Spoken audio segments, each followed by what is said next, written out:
We've had the 6 phone lines ringing, we've got extra staff in, we're absolutely packed, we've got people in the waiting room out in the lift since 7 o'clock this morning, and we're absolutely overwhelmed with the fabulous support that we've had. I have been having treatment for bowel cancer, and I've been told there's nothing more that can be done, so just come with the hope that maybe I can get some treatment. He's 3.5. He's got a brain tumour and disease in the spine as well. My son Sean's 19 and has had a cyst on his lung, and it's turned out to be quite severe, rare cancer. So we'll give him any hope that we can have. And outside there is absolutely packed. I have only sufficient equipment to treat about 12 patients a day at the absolute maximum. But I'm afraid we should have to tell them all to go away because we just can't cope with them, let alone take anybody else on. I mean, we were told about Dr. Holt about 18 months ago when my son was diagnosed, and you get bombarded with a lot of information and things, and you just don't know where to turn half the time. I'd heard about it about 7 or 8 years ago when a friend in England had actually rung me. His wife was very ill, and we asked a couple of doctor friends, and they said, no, not worth trying. Pretty angry, especially if it's worked, if it's been something that's been an effective treatment. Yeah. People's ignorance is fascinating, but the more knowledge you get, the greater ignorance can become. The phone's going non-stop at home until almost midnight, and today it's been colossal. They've even invaded my son's surgery because it's the same name as myself, and they think it's the same phone, but it's not. It's been enormous, and I'm trying to sort through all the faxes that have come while my staff interview all the people who've come. I really hope that what comes out of this is the support that Dr. Holt deserves, absolutely, and that perhaps there's some hope that we're not going to lose this terrific therapy in the future. That's my biggest concern. When will you retire? Oh, I don't know, sometime in the future. And what happens then? Your system, the procedure just goes into history? I was very lucky in that a general practitioner needed my services who was out working up in north or west Australia some years ago. So he went back to Ireland, and he's opening up a clinic there now, which I'm setting up and doing for him. And there'll be a clinic somewhere in Ireland. So once you stop, presumably we'll have to fly to Ireland to get... You can all go to Dublin, yes. It's a sad thought, isn't it? His sons, incidentally, are orthopaedic surgeons, not cancer surgeons. So after that overwhelming response, where does the medical profession stand now on Dr. Holt and on his treatment? The president of the Australian Medical Association is Dr. Bill Glasson, and he joins us now from Brisbane. Dr. Glasson, thanks for your time. There are hundreds of people today lined up around Dr. Holt's clinic in Perth. Our phones and emails have melted down. Do you think this bloke might have something? Well, I think the reality is that a lot of these people are desperate, Ray. These people have gone through traditional medicine and they've often come to the end of the road where traditional medicine hasn't worked. And I suppose we need to turn to somebody who we feel that might provide the answer. He's an eminently qualified doctor. He has a huge respect of a vast number of the medical profession and a huge respect of a vast number of the community at large. It's quite clear, though, Dr. Glasson, that he's not after fame, he's not after fortune in this thing. He says, I've been bashed up by the medicos and the scientific fraternity for 30 years. Go away. You're right. He's not in for the money, you're absolutely right. And he's got a treatment that basically has, I understand, little side effects. It's a safe treatment. He's dealing with people that, as I said, are desperate. They're at the end of the road. They've been told that traditional medicine will not work. And so I think he's giving these people hope, Ray. If nothing else with patients who've got cancer, if you can give them hope, that's a very, very powerful tool. But, you know, he says we've spent in the Western world hundreds of millions of dollars on cancer research without any great breakthroughs. He says, I think I can cure cancer. Why doesn't someone come and ask me?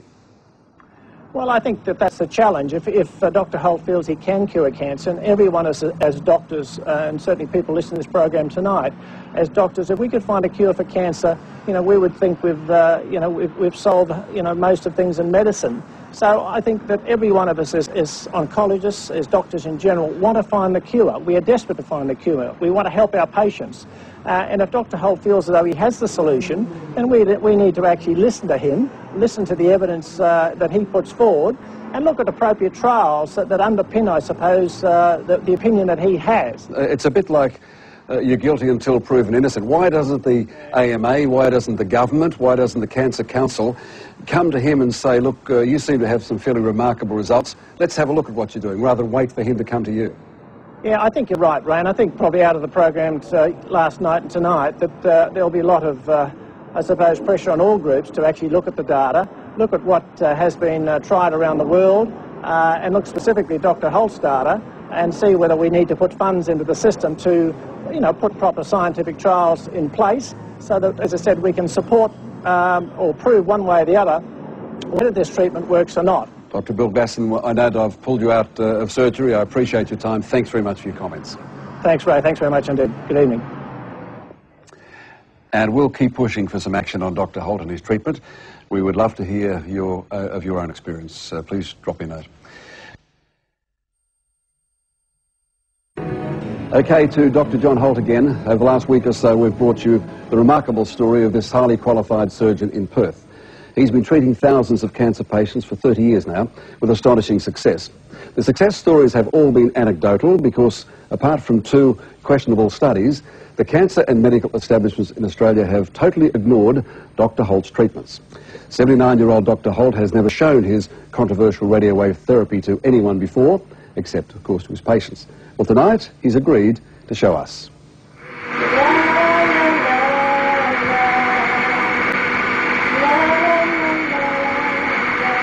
I've never seen anything like it in all the years I've been here.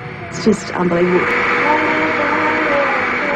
We've had about 300 faxes overnight in that, like, just the 6 hours we've been away, and huge, you know, mail. We've got mail sitting there that we just can't get to.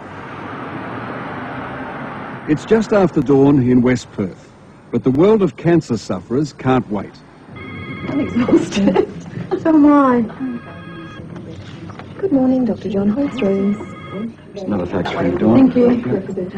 Okay, this is just in the last 6 or 8 hours. It's a 3-week course of treatment that we do. And basically, in order to assess you, what we'll need you to do once you have a read of the information... Nikki and Dawn, his nurse, have worked in Dr. John Holt's clinic for years.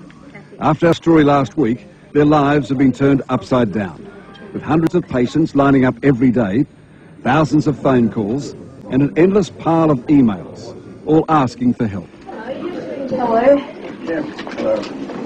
Well, I've got a delivery of about 5,000 emails, and it's only half of what we've received. 90% of the emails are people who chemo can't work for anymore, and the medical profession have turned their backs on them, and they're looking for some kind of hope.